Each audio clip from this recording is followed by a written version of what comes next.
Hello, welcome back to another week on the DP World Tour picks and bets on the Mayo Media Network. Skylar, Hoke here. Tom, how are we doing, my friend? I can't breathe through my nose, so it's all mouth projection. And if it looks like I'm going to cry at any point, it's not because of the state of last week's selections. It is because I've got apparently the Wembley flu. So that's what you get for seeing your team promoted to the Premier League. But no, all good. I was very happy that we somehow managed to get Schneider through as an each way payout, because otherwise it was kind of painful. I've never felt like I had to apologise for selections before, but that was close.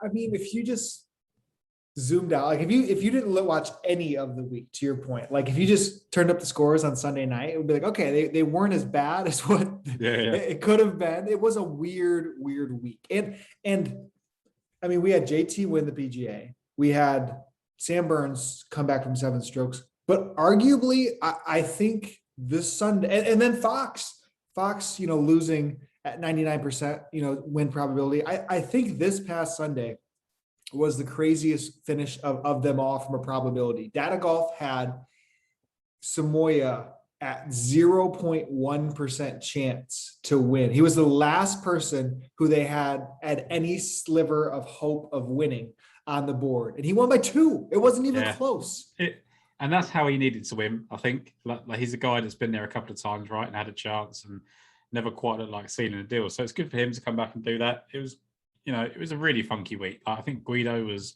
9 over, very early on. He shot Loughton was like 11 over through 5 holes. Yeah. Shout out, Juice. Thank you for making Guido's not that bad. And he retired after 9. Yep. So that's great. Smart. But there was loads of people retiring early. And I think that's a sign that the course has been lost, because, look at the guys, a couple of cited injuries and stuff. And I think Richie Ramsey's shoulder hurt. He's a proper purist when it comes to course setup. And I think he probably thought, this isn't right. I'm not going to frustrate myself all week with this setup. So I think there was something ludicrous, like over 150 balls in the water on day one. I think it ended up with like 600 balls in the water. And Matt SGT to Green tweeted about like how many water balls were insane. I think there was more in like round 1 than there has been for most of the tournament. So just a tough week. Yeah. So Snyder sneaking in there was very nice. I think that's at least enough to hang our hat on there. I mean, Audrey, you look at it, he finishes 15th. Fleetwood sneaks into the top 10. Like just a interesting week for one standpoint on hard golf versus like ridiculous golf. I don't know how to judge that either. I don't know the line, but I think that's what people would say. It was wrong. I think it was ridiculous, because you can tell by the fact that everyone's shot really well on Sunday, or the guys that went up the leaderboard, because they felt like they had to do something to get some birdies being made, because there was just nothing. The first 2 days were just horrendous. So it is what it is. And we move on here to one of the more interesting events of the year, one of the also hardest to handicap events of the year, I would say, with the Scandinavian mix. We're also going to be seeing a new course. So last year, I guess, if we take it back, okay, let's just explain. So we have 70 golfers from the male side, I believe, right about 70, and then 70 from the female side. So half and half of the field is going to be split up. And, if we continue to look back on last year, there was pretty much only one of the ladies who got themselves attention on Sunday. Alice Hewson, I believe is her name. And if you look at the ball striking stats, she was very, very good ball striking. A couple others in the top 15 and a few that were tied for 17th. So there wasn't that much representation from the ladies' side. But I would say paying a lot more attention to some of the mixed events that have happened this year. There's been a bunch of them in 2022. Hannah Green won, I believe, at least one, if not 2 of them in Australia. And then the other one that recently happened was on the Asian tour when they combined with the LET and they did a Stableford event. Schwan Kim was the winner there. But what I found also interesting was if you did the stroke play, Maja Stark actually was the winner of stroke play on the event. So it's a couple female wins. But also there's been times when it's just been completely all male dominated. I'm hoping not to see that. I think it's more interesting when you get a good mixed leaderboard. Yeah, like to your point, it was Alice Houston was third last year. Olivia Cohen was 10th, and then we had no one else higher than 18th. Maya Stark was 18th, tied with there was someone else. I think it was one of our compatriots that tied 18th. I think Lynn Grant finished tied 18th as well last year. So when you look at like their kind of career trajectories, like Maya Stark's really, really interesting. She contended at 2 US Opens as an amateur. She was on the Swedish team that won 3 straight ladies team championships.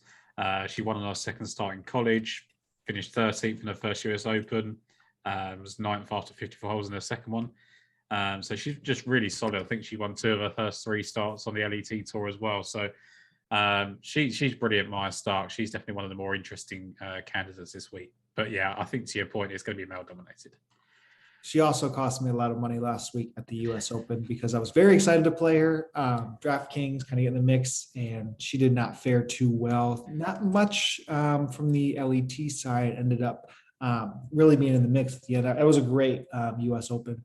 Minjee Lee playing so well. But yeah, let's walk through, I guess, from the course standpoint, Tom. I mean, we saw basically we haven't seen this course from outside of the Nordic Golf League in 20 years, I believe it was, basically it's outside outrageous. of amateur events. Yeah, I think there's been some ladies events here, but no male events for like 20 years.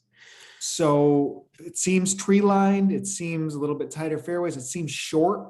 And the ladies played at about 900 yards shorter than the males, but from the male side, it's just over 7,000 yards. So seems going to be a fairway, potential birdie fest, that, or at least, you club down and you lights out with the approach, you lights out with the irons, or lights out with the putter to get yourself in the mix. Yeah. And that might be the best setup for the ladies to have, kind of, because I mean, I don't know. I don't really want to just, they seem to be at times a little bit more, I would trust the ladies to hit the fairways with their drivers and their hybrids more than the guys do at times. So if you can get difficult fairways, it could play into the favor of that side. Yeah, and I think there's a reasonable proximity, although it's tree line, there's a reasonable proximity to the sea as well. So maybe a little bit of kind of wind play will come into factor, and sort of that linksy feel, despite the fact it's tree line. But yeah, I think to your point, I think putting is going to be huge here. I think when you look at someone like Jonathan Caldwell winning last year, that kind of points towards that. And I think it's just really, really hard. Like I tried to kind of garner something from last year and see if there was any sort of pattern to who was finishing up, whether it's just people based on really good current form. When you look at kind of like the top 10, it was basically people that missed their last 2 cuts, and then a couple of guys. I think Alexander Bjork was in pretty decent form coming in, but everyone else was kind of out of form. So it's really, really hard to handicap, like you said, to your point. And I think it's kind of good. Like it means you kind of get anyone can kind of win, but it makes it very, very difficult to predict. Yeah. Yep. So I think we can roll right into the odds. We are getting one standalone PGA Tour player over here, Alex Noren, who been in a decent stretch of form, broke a lot of hearts at the PGA Championship for people, but definitely deserving, just like probably Tommy was last week at 10-1. And then you back up a good amount. York 22, Molinari 22. You talked about Maja Stark 25-1. Lynn Grant, fellow countrymate, also doing really, really well on the LET 28-1. Romain Langas 28-1. And then you dip into the 30s, and that's where Stenson comes back after he had a little life. Actually, I thought there was a chance he could find himself in the mix for us last week. Is there anybody sub 50-1 that stands out to you, Tom? So Jason Scrivener for me was the guy that kind of stood out to me, and I was always going to back him, and I was quite pleasantly surprised by his prices, really. He was 7th in this last year, and he was the 54-hole leader. I think he actually shot 6 over the last kind of 12 holes and lost by a couple, maybe 5 shots. He was top 4 in this field in strokes gained tee to green over the last 15 weeks, including 19th last week, and he's been 4th in 3 starts before that as well, tee to green. 2nd in approach in the same time frame. He lost nearly 3 strokes in the final round last week in approach, so maybe that could have obviously skewed his numbers. But he was inside the top 11 for the first 3 rounds in approach last week. He's been just playing really, really good golf. We know he can play in this format, as he showed last year, and just looks like the type of person that's going to win at this level soon. And this might just be the best chance for him to do it. Yeah, I think Scrivener's kind of been on a radar for me since they played well at the Zurich Classic. Yeah. Him and Day kind of showed a little life. And he's done that playing well in the States and popping over and carrying it over, as we've seen a few other golfers do. it's a very difficult numbers game when you're looking at this type of field, because it's definitely odds that I'm not the most comforting betting, but some of the golfers that hit that specific kind of talk track game setup for how they've been over the last couple of weeks is really, I think, Sebastian Soderberg. You see 2 top 5 performances, and these guys, this is just what kills me is like, we got off Justin. I'll talk about another one later, but like they'll show up for the week, they'll miss the next cut, and then it's just right back to a top 5. It's like you just can't quit them. Like you did with Guido, you just have an extended run of a commitment, and eventually those same kind of skill sets might turn back up. I mean, Soderberg doing what he does best and kind of gets lights out with those irons, finishing 5th at the Dutch Open, finishing 2nd at the British Masters, really, really good field. You look around there, it's all missed cuts, and the last time he made a cut, 10th place finish. So you find him, if you're gonna go at the top of the board, even though I think these girls are very talented here, I think the top of the board approach has to be the DP World Tour side, and then maybe down the board some of the female side. And for that reason, I mean, you're splitting the field in half in theory. So it makes sense. You got to bet him at 40-1, Sebastian Soderberg. But Baroff's going to love this because he loves Soderberg. But I just think there's enough right there in that typical game, country, you're playing there, and it's just irons and let's get hot with the putter. Yeah, I mean, look, where he's performed so well is obviously Crown Association. He's won. Yep. He's 2nd at Andalusia Masters, 2nd at the British Masters. He's won the Kenya Open on the Challenge Tour. He's got 2 top 5s in Sweden, obviously being his home country, with a 3rd in the Nordea Masters and a 5th in this event before. It was a mixed event. So, I think he kind of likes it. I think he's also won in Sweden on the Nordic Golf League as well at Lumin Lakes. So, generally speaking, he plays very well at home. And, he missed the cut in it last year, actually, but I wouldn't read too much into that. I think he'd withdrawn the week before from the European Open and then missed cut 3 times straight after that. So it was obviously just struggling with something. But like you say, 2nd and 5th in 2 of his last 3 starts, 10th, 4 starts before that. It just seems like he's playing very, very well when he makes the weekend. And he played in that Thailand. I think he might have played in that Thailand event, or he finished 16th. He did, as well, yes. Which 16th among the men. So yeah, he played pretty well, and I think generally speaking, Sebastian Soderberg is probably one of the better players in this field. Yeah, and I think that's just enough. But again, the number you got to plug in your nose. I do think before we even dip down a little bit more, DraftKings hasn't released anything yet, but I can remember vividly how the ownership kind of went. So if you want to play some of these ladies, I think DraftKings potentially is the appropriate, or I guess it's the more bang for your buck type of way you can get it, because we don't know how it's going to play out, but hitting outright winner obviously isn't the easiest thing to do. But if it's more set up towards the females, I mean, you could really stack up. I mean, Pia Bapnik is the highest ranked golfer in the field relative to what it is. Made the cut last week at the US Open. I mean, Ingrid Landblad was the first round leader last week, amateur stud. She's also in this mix. They're not going to be getting clicked on the same amount as some of the other guys are in this range. So I think getting some of the lady studs on DraftKings is a very good approach this week.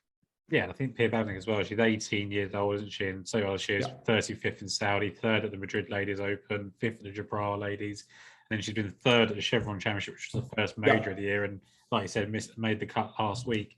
She's already got 2 LET wins last year as well. And one of them was over Olivia Cohen, who was obviously 10th last year. So she didn't play great in it last year, but she was 17. So, it's a completely different thing. Like you say, she's climbed since then. And I would definitely trust her to form part of your team. So I do think that, the likes of her, the likes of Maya Stark, Lynn Grant's been very, very good. They can all kind of play a part in DraftKings. It's just like you say, I think in terms of betting, you kind of want to take a long shot and hope they can get in the top 5 or 6. But otherwise, I think it's going to be a Mayo winner. Yep. I'm agreeing with you there. For me, I'm going to dip into this range one more time. I know we each have kind of a golfer in here. And it's Thriston Lawrence. Guy that if we went on our progression of South African golfers this year, Thriston was the first one. And then we had Oliver Becker, and then it was Henny every week. So we have to keep, one back in our rotation here. And Thurston Lawrence last 54 holes last week were spectacular. He was only behind Samoya and Brandon Stone in score the past 54 holes. You don't normally get that. I love kind of doing that, eliminate your biggest round and see what you would have scored type of week. And you don't, or final 54, you just don't get somebody who doesn't like get in the mix all that often. I mean, he was nowhere near, the top of the leaderboard, finishing 18th. And we know he's competed well. I love that you brought up Soderberg won at the Magical Kenya Open. I believe when it was on the Challenge Tour, they still played at Karen Country Club. Yeah. And those Kenya courses are very, very tree lined. You play from the fairways, you get hot with the irons, you putt well. And that's exactly what Thurston Lawrence did at that course earlier this year, finishing second. So I just think 45-1, he's got a lot of win equity in him from the other tours. I just like Thurston Lawrence a lot. Yeah, so Thurston Lawrence was the guy that I'm going to come to. It was between those two, basically. And Lawrence in the second round, he gained over 4.3 strokes on approach. And carried that on at the weekend, gained nearly 2.7 on the final round as well. So hitting his irons just incredibly well. And like you say, he has got that win equity, and we've kind of seen him break through. But it was just for me, I just went with Justin Walters. And the only reason being that I just think, you mentioned him 2 starts ago now. I bet him in the miscut, but yes, is because what he did 2 starts ago. Yes. Yeah, because I highlighted a potential injury worry, and it wasn't that. It was just an off week. But he was 5th in the field over the past 15 weeks in tee to green. And his last 2 cuts, he's finished 3rd and 12th in that category, or 3rd in 2 of those in tee to green, and 1st and 12th in strokes gained approach. And he missed the cut in this last year, but that doesn't really bother me too much. And he was 6th after 54 holes last week, bad final round, which is kind of his thing. Like, you can see that happening. I just wonder if, like, and this is no disrespect to the other side of the field, right? But does it take the pressure off if maybe one of the female players is kind of chasing your score down and they're not teeing off at the same tee box, and maybe you're just a little bit more split apart? I think that might just change things a little bit in terms of dynamic. Maybe you just got a chance if he's got a lead to see it off. And, you've got 3 top 16s and 4 top 23s his last 6 starts. I think that's pretty solid goal from Justin Walters, who's hitting the ball just as good as anyone, really. Yeah, it's very similar to why I'm on Soderberg. And I'm with you on Walters. He's as long as 66-1 over here still. And yeah, you just look at the flashes of what there is, and when it happens, it's really, really good irons. If you pair those really good irons with a strong short game, I think you can just have him in the mix when you're getting into deeper here. I think 66 is fair relative to like even Soderberg at 40. I don't know. It just feels a little bit better that Walters was there at 66. Yeah, and I just think that, like, I was surprised by the number, because I thought he would be just unbettable, because people look at the stats and just think, okay, he's hitting the ball well, we won't take a chance on him. So it's like Richard Mansell and people like that, and he's playing so well that, like you say, you kind of eliminate half the field. With no disrespect, but that kind of helps. And then the other one in this range was Tapio Pulkkinen, who I thought was really, really solid in tees green. He was top 14 in tees green, 8th and approach as well last 15 weeks. He's rested since he missed the cut of the British Masters. I don't know if that's an injury or just resting. I hope it's just resting. But I think it would benefit from the fact that he didn't play in that really tough event last week. And he's gone 9th, 23rd, 49th, 5th, miscut, 20th and 7th before that British Masters miscut. And I just think, Finnish player. He's kind of in that Scandinavian region and just hitting the ball really, really well as well. Like Justin Walters, I thought the price was pretty good. Yeah, it's there's 2 theories, I guess, that you could play in these type of courses. And we had this conversation the week Fox and Horsfield dueled it out. That was a tree line tighter course. And is there an opportunity for Bombers to overtake it or distance to really play a premium? And kind of did in theory with those guys. I mean, they're 2 of the better golfers too, but Tapio could approach this course a little bit different than the other ones. And he's had a sneaky good season. He has. Before we get in, go ahead. I just think it's consistency based. I think it's just really solid. Rather than me expecting Tapio Pulkkinen to win anytime soon, I just think the price on him in terms relative to consistency was really good. Yeah, he always used to fall in the Gavin Green bucket with me. That first round leader was a very, very good bet with those guys, because you'll see some incredibly low rounds out of both of them. Before we get into triple digits, let's take time to pump our audio side of things. So it's very important. You know, I know a lot of us listen on the road, in the car. You can find us at Daily Fantasy Sports Picks and Bets. The Mix, Mayo Media Network, has all its different niche type of sports and previews, all underneath any audio format you can find there. So rate, review, subscribe goes a long way for us. Just kind of looking at the calendar, Scottish Open is getting near here as well, which is a big event. Maybe we can, I was going to talk to Pat about, you know, really getting a good preview for that one and combining and talking. So I think a lot to look ahead the rest of the summer as we take a turn. US Open, of course, is next week. We'll be off. And then we go back to our regularly scheduled DP World Tour events. Triple digits, Tom, lead us off. First golfer for you, still on the male side here, Dale Whitnell. Yeah, so for me, and just to clarify, everyone, I think probably this is the best week ever to listen to the audio version of this podcast, because I look at absolute state right now with this kind of Wembley flu that I've got going on. But Dale Whitnell, so I think he's kind of got a similar profile to Jonathan Caldwell in the sense, and maybe this is a little bit lazy, but I feel like that kind of grinder type that, generally speaking, benefit from a really hot putter at times. And he was in really decent form before that missed cut last week, which was on a really tough golf course.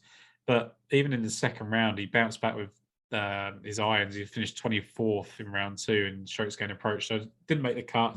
But, you know, he's only made 4 cuts this year, which is obviously a concern, and why is the price that he is. But when he has made a cut, 35th in Abu Dhabi, really strong field, tied 10th at Stein City, 23rd at Sadao Open, where he led for 36 holes, and then 14th at the Dutch Open a fortnight ago. So I think just when he makes the cut, I think he puts in a really, really strong performance. And you're going to come on to the other guy that I kind of considered this triple digits, which is nice and means I don't have to talk about him. But I just thought he was really impressive when he does make the cut, and I think he can this week. Yeah, yep, I can definitely see it within there. There was another, let's see, who was the, Heising. Heising was somebody that I think was shortlisted as well. First ever top 10, wasn't it, on the DP World Tour last week? Yeah, really good with the irons, came in. But for me, if you look at, I think the best iron player last 4, his last time out, and then he actually closed pretty strong in his event before, kind of hidden underneath a miscut. But Nikolai von Dellinghausen, oh man, that was great. That's fantastic. Yeah, that was brilliant. That was worth the audio alone. That was superb. Yeah, so I mean, look at the last time he teed it up, gaining right about 2 strokes per round last week at the Porsche European Open. Finished 18th. Best finish of the year. Actually, nope, he was 13th at the Catalunya Championship. But there was a stretch where at least he was in, I mean, he finished second at Tenerife early last year, at least where he was bettable or talkable for a good amount of stretch. But we haven't talked about him arguably this entire season. But yeah, if you look at a smaller sample size, again, when you're betting some of these guys, I think you just shrink the field in half and you say, okay, is this guy worth those odds there? 175-1 feels juicy to me for somebody who's kind of really striping it and could come in and get hot with the short game. I think my only concern with him and why I didn't go for it is how much do you put, because he gained nearly 11 strokes for approach last week. And it's just like, how do you weight that when it was based on a lot of people just going in the water and just having horrendous iron weeks? Do you know, it's tough. And that was the only concern I had. But otherwise, again, like Dale Whitnell, 18th for the European Open, 13th for the Catalunya Championship, 21st at Qatar Masters, 14th at the ISPS Handed. Like when he makes a cut, plays pretty solidly. So I think if you can get him through that cut, I think you can, see a good performance. Yeah, absolutely. So that wraps up the selections from the male side for both of us. But I want to spend some time on the female side. I think, geared up US Open last week and then into this event kind of helps me assess the game and kind of look at, again, tour tips. We talk about this site many times, but like it's very good. You can dig into a lot of the statistics from the other side. So basically looking past, looking April and beyond. So that's kind of when some of those mixed events started. And then when the LVT had more consistent starts. Best golfer over there, like I said, Maya Stark. But again, she's 25-1. Last week, Carolina Melgarati teed it up for the first time. She's a freshman, I think out of, where's she out of? Might be Arizona State. No. Either way, she University of Arizona, I believe she's on it. And she finished a stroke out of the playoff last week at the Italian Open in her home country. Only professional event for her so far, decent amateur. So she's 175-1. But again, she only has 3 rounds of a sample size. You see Linnea Strom. Linnea Strom's up there. She was another really strong amateur. You kind of put her, Stark, and Grant and Lingblad in a kind of a similar category. Strong, Sweden. Amateurs either played on the LET, getting the mix in some majors early on. All of those girls kind of fall in. Pia Babnick's there. If you look at another one who's started to have a little bit of sample size, Anna Pelaez, Pelaez. She's Spanish, so there's definitely a better way to pronounce that last name. At the little downer after I nailed the last. Probably like Pelai or something. Something really nice. But yeah, just before you move on for Strong, I thought it was really impressive. She played 3 times on the Elite Tour this year, 3rd, 2nd, and 10th. Yeah. So I think the profile-wise, I don't think you're going to get. Obviously, apart from the people we've mentioned at 25 and 30-1, I don't think you're going to get. I think she was like 70-1. Yes. Strong. I think that's a really decent odds. She's right next to Megan McLaren, who's had a good season on the LET as well. I think those 2 girls are really worth looking at. Yep. If you look at other really in form, Manon DeRoy, Jude Deloy, our friend, he loves Manon DeRoy. He used to be betting her all the time at deep odds, but she finally found a stretch 7th, 7th, 1st, 3rd last time's out. You have who else was really good form? Newsom was pretty hot early in the year, but she comes off a couple of missed cuts. Leanne Pace, she's popped back and forth between the tours. She's done well. Olivia Cohen, so I want to comment, she's coming off injury. This is her first event back. She had a wrist injury, so I'm not sure I'm ready to trust there. But Pelaz, she is coming off 11th, 37th, 5th, and 1st in her only 4 starts on the LET so far. So she's really strong. But then there's 2 that I thought were well worth bets.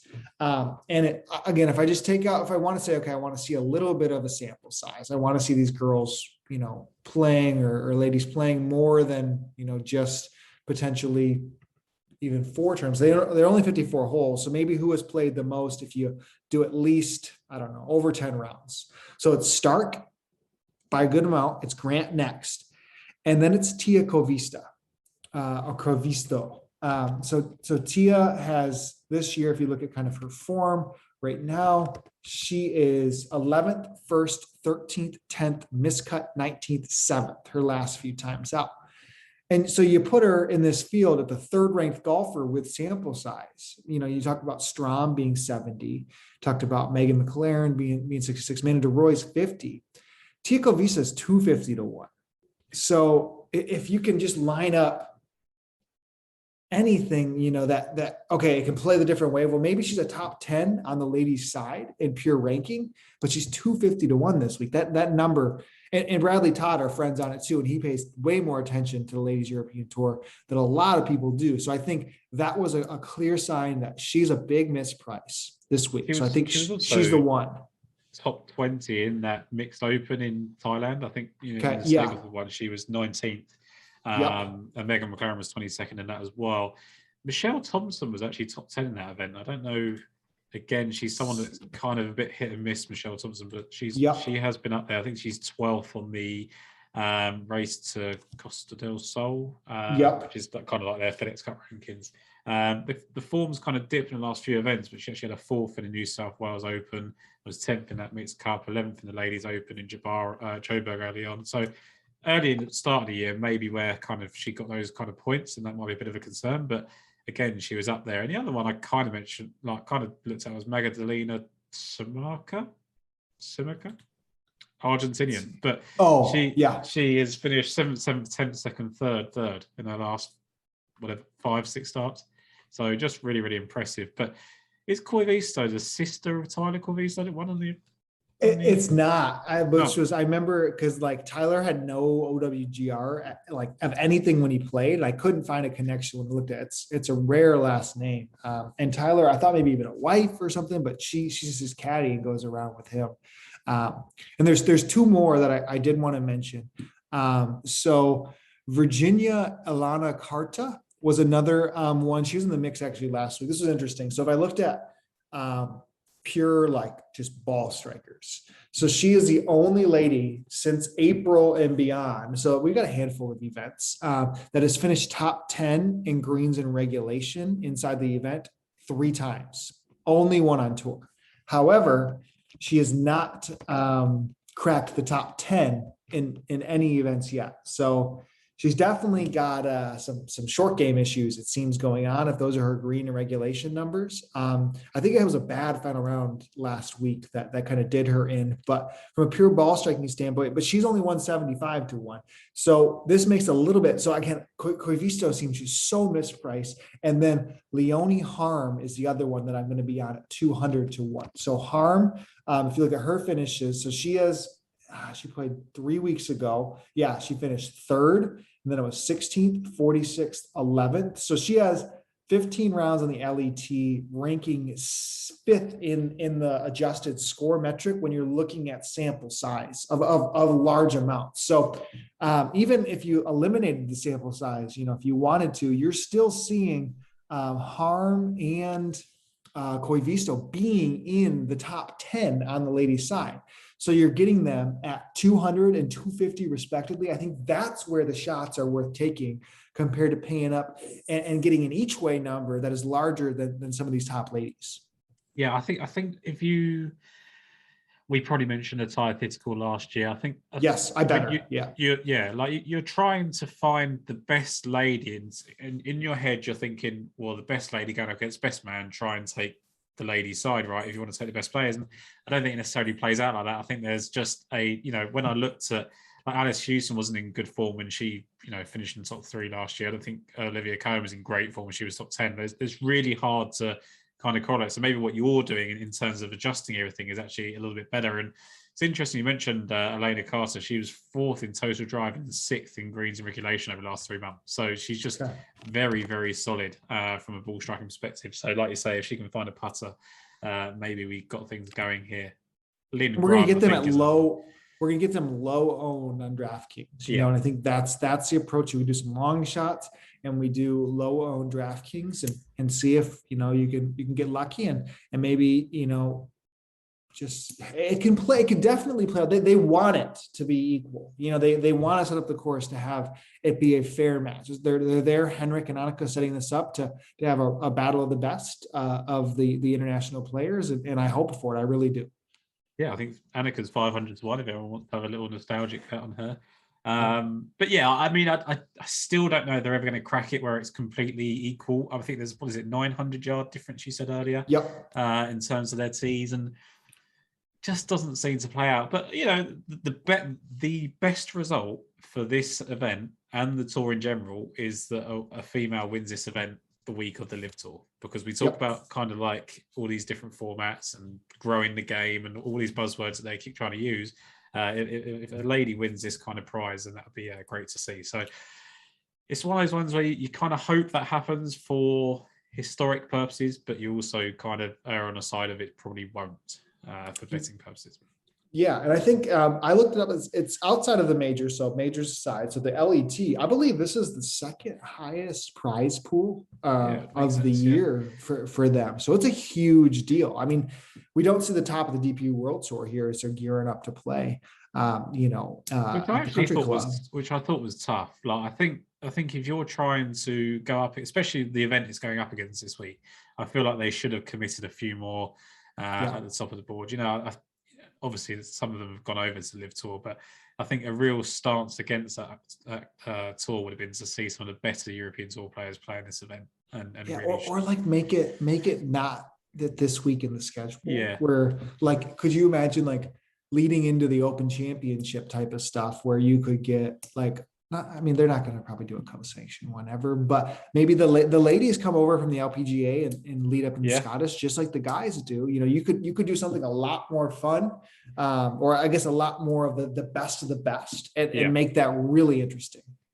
Yeah, I think we are missing the kind of getting the Minjee Lees, Alexi Thompsons, people like that, and just really seeing them go up against whoever, and that would give us a kind of superstar golf thing. I think at the moment this is a great start, and I'd take the hat off to Annika and Henrik for doing it, and even the ones they do in Australia or in Thailand as well. But they do need to take another step if they want to really raise it, I think. Yep, amen. We should have shot tracker on Bet365. We did last year. Note the strokes gain stats get a little weird because the ladies are teeing off from so much more, and they don't adjust the strokes gained when they drive it further than the guys do, and they have shorter in. They give them really good strokes gain off the tee numbers, and the guys poor ones when you're comparing it. So do note that. I think I'll fire up that tweet that I sent last year that kind of broke I'm going to trust you because trying to get like just general people trying to track stats in like Kenya is bad enough, let alone when you start playing from different tees. I think it becomes a little bit difficult to work out. So definitely look at the Sky's work on that. Today is also one of my favorite golf days of the year with the US Open qualifying. And I want to give a special shout out to DP World Tour member Haotong Li for flying back. If you saw Ryan French, Monday Q, tweet about Haotong Li, got on a private jet from Germany to come all the way to the States to get just in time for his tee time. And then he proceeded to go +5 in his early 9 holes and withdrew. So shout out to Haotong for the attempt. We appreciate you. We want you in these majors. But it's a fun. I don't see many DP World Tour guys in these US Open qualifying. They're actually at the live event. Didn't a lot of them pull out of the Ohio? There was kind of a mass amount of withdrawals from the Ohio qualifier, which I think upset some players because there's no. They did really bad with the alternates this year. Yeah, there was I saw JJ tweeting about. Yeah, they don't let them on even when they're just standing there on course. All I know is that John Peterson is playing because I spoke to him earlier, but I think he shot level par and thought he did well and was 50th. So he's got some work to do this afternoon. All right. Well, follow that. Follow Scandinavian Mix. And like I said, we'll be off next week for the US Open. Tom's got a little work trip extra to the States. So feel better, my friend. Rest up, buddy. And let's hit a mixed winner. Let's hit a bomb here. We got this. So it's about time we do. Yeah. So can you go back through for us? Yep. So Jason Scrivener for me at 35 to 1. I think Tapio Pulkkinen is actually there at 50 to 1 now. Justin Walters at 66. And Dale Whitnell at 125. I haven't gone with any of the ladies on there just because I just don't think they're going to win, and I've tried to stick there, but I think Linnea Strom was good value at 70 to 1. I'm on Sebastian Soderberg, 40 to 1, Thriston Lawrence, 45, Justin Walters, 66, Nikolai von Dellinghausen, 175 to 1. Man, I hope he wins so we can just say that next week. Leonie Harm, 200 to 1, and Tia Kovista, 250 to 1. Best of luck, everybody. Let's hit a winner.